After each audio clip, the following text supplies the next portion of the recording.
Arriving at the campsite, we knew we had to set up fairly quick because of the pending rain forecast. And here is a setup we did earlier, just like a cookery show. But then things took a turn for the worse as we saw the flood warnings for northeast of England and southwest, where we were in Devon.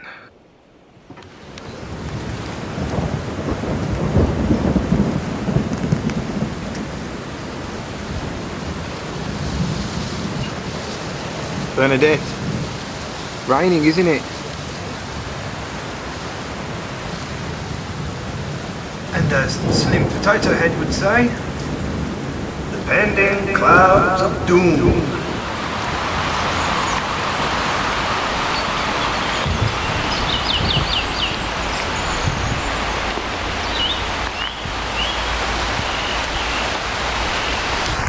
And how long has it been raining since we got here? Since 6 p.m.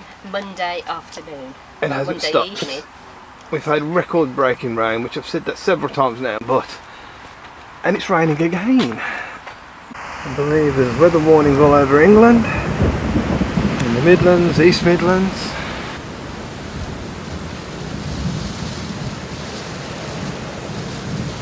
It has not stopped for 2 days now. And this isn't doing too good either.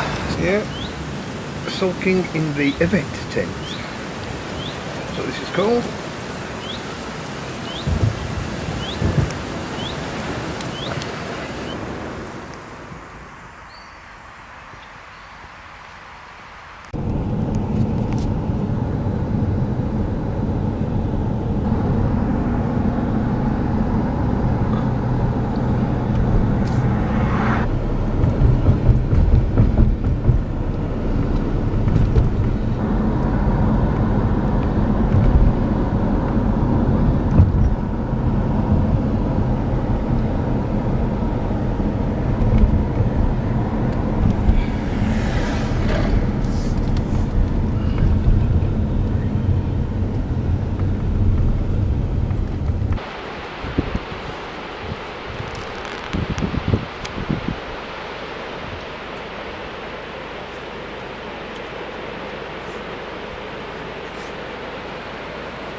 Day 3, and we're still raining.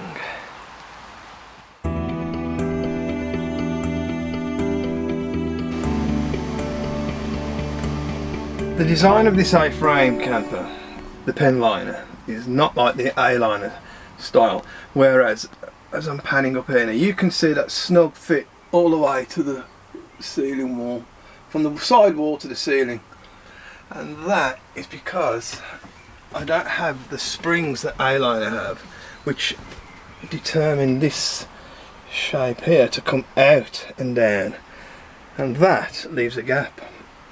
Whereas we've had no problems with gaps at all, or any problems with the air coming through or water.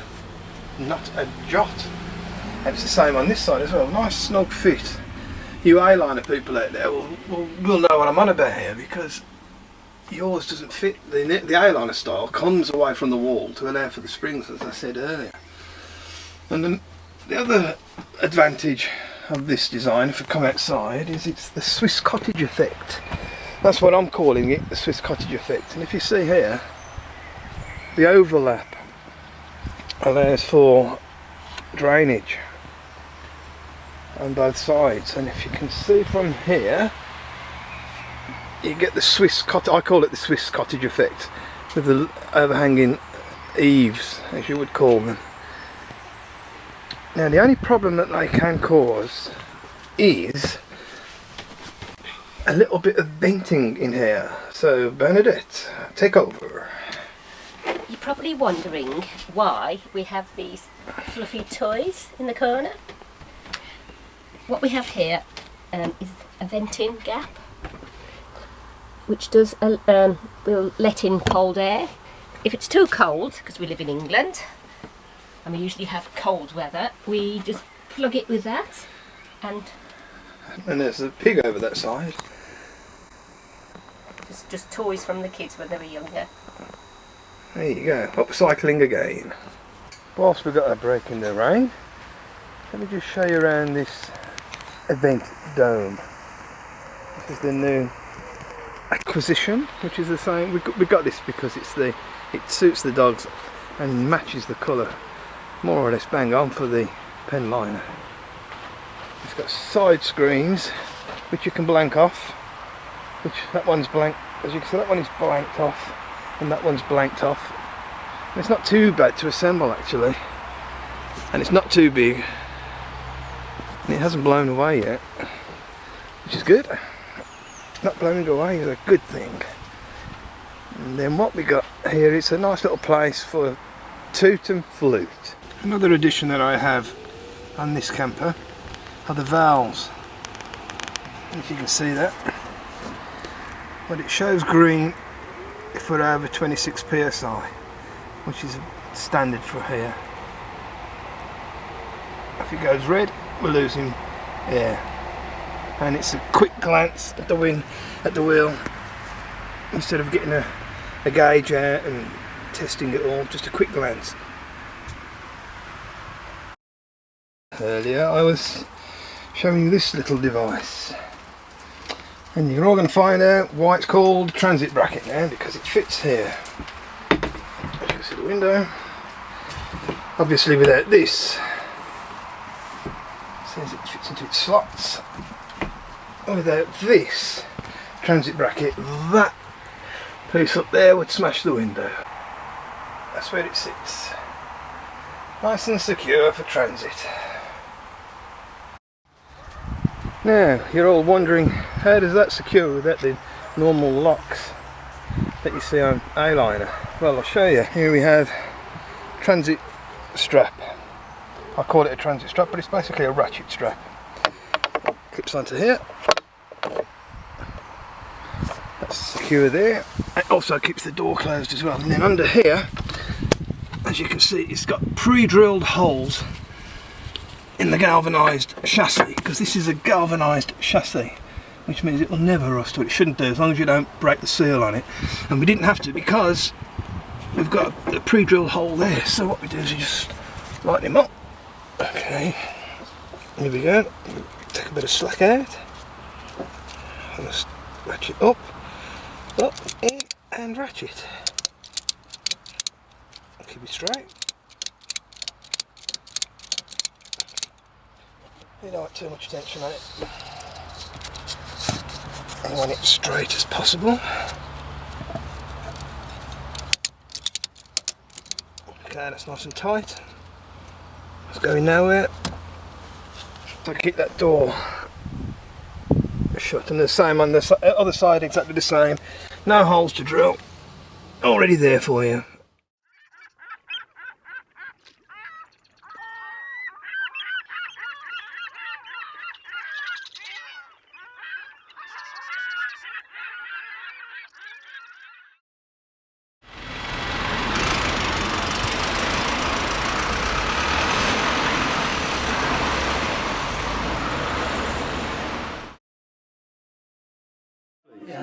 Yeah, my name is Serenity Crane, and I'm a writer, a gymnast, an author, and one or two other things I do.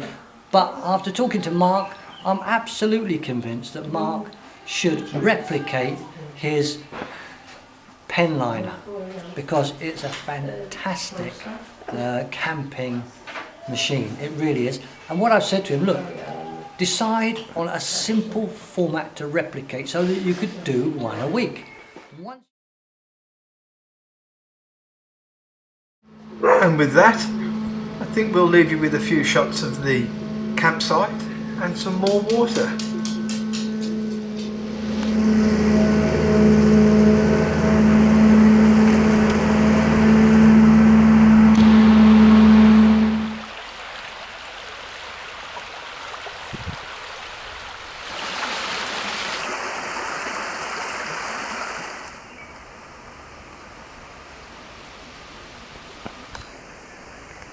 that wet.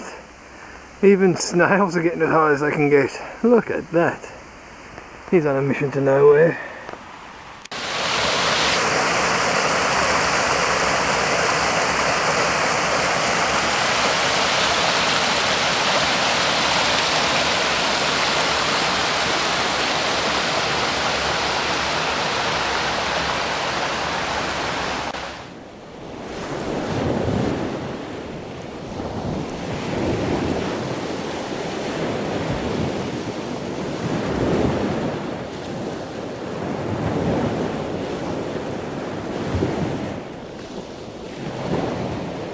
Where we go now? If you enjoyed this video, please subscribe. If you like this video, put your thumbs up. Please feel free to leave comments Below. below. Do the compliment.